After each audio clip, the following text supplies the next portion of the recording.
ನಿಮ್ಮ ಸಚಿವ ಇಲಾಖೆಯಿಂದನೇ ರೈತರಿಗೆ ಭರವಸೆ ಇದೆ, ಏನಾದರೂ ಸಾಲ ಮನ್ನಾ ಆಗುತ್ತಾ ಅಂತ ನಿರೀಕ್ಷೆ ಇದೆ ಸರ್ ರೈತರಿಗೆ? ನೋಡಿ, ಇನ್ನೂ ಮಳೆಗಾಲದ ಸಂದರ್ಭ ಇನ್ನೂ ಕಳೆದಿಲ್ಲ. ಹಿಂಗಾರಿ ಬಗ್ಗೆ. ಮುಂಗಾರಿ ಮುಗೀತೀಗ. ಹೌದು. ಹಿಂಗಾರಿ ಇನ್ನೂ ನಮಗೆ ಆಶಾದಾಯಕ ಅದ. ಇದು ಕೃಷಿ ಇಲಾಖೆಯವರು, ತೋಟಗಾರಿಕೆ ಇಲಾಖೆಯವರು, ರೇವಣಿ ಇಲಾಖೆಯವರು ಸಂಪೂರ್ಣ ಅಧ್ಯಯನ ಮಾಡಿಕೊಂಡು ಸರ್ಕಾರಕ್ಕೆ ವರದಿ ಕೊಟ್ಟ ಮೇಲೆ ಅದ್ರ ಬಗ್ಗೆ ಸಚಿವ ಸಂಪುಟದಲ್ಲಿ ಚರ್ಚೆಗಳು ಬರ್ತವೆ, ಅಧಿವೇಶನ ಚರ್ಚೆ ಬರ್ತವೆ.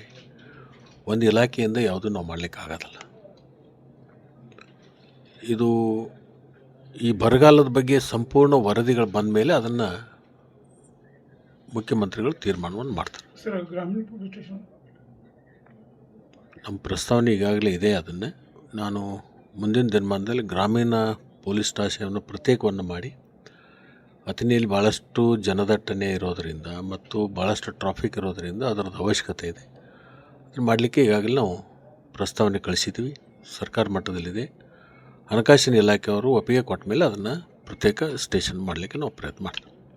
ಸರ್, ಹೆಚ್ಚುವರಿ ಬಸ್ಗಳ ಬಗ್ಗೆ ಯಾವ ಚಿಂತೆ ನಡೆದಿದೆ ಅಂತ? ಯಾಕಂದರೆ ವಿದ್ಯಾರ್ಥಿಗಳು ಬಸ್ ತುಂಬ ಫುಲ್ ರಶ್ ಆಗ್ತಾ ಇದೆ ಸರ್. ರಾಜೀವ್ ಕಾಯ್ಗೆ ಅವರು ಅದರದ ಅಧ್ಯಕ್ಷರಿದ್ದಾರೆ. ರಾಜೀವ್ ಕಾಯ್ಗೆ ಅವ್ರ ಬಗ್ಗೆ ನೀವು ಮಾಹಿತಿ ಪಡ್ಕೊಂಡು ಅವ್ರ ಕಡೆಯಿಂದ ಉತ್ತರ ಪಡ್ಕೊಳ್ಳೋದಂಥ ಕೆಲಸ ಮಾಡಿರಿ. ಓಕೆ. Okay, thank you.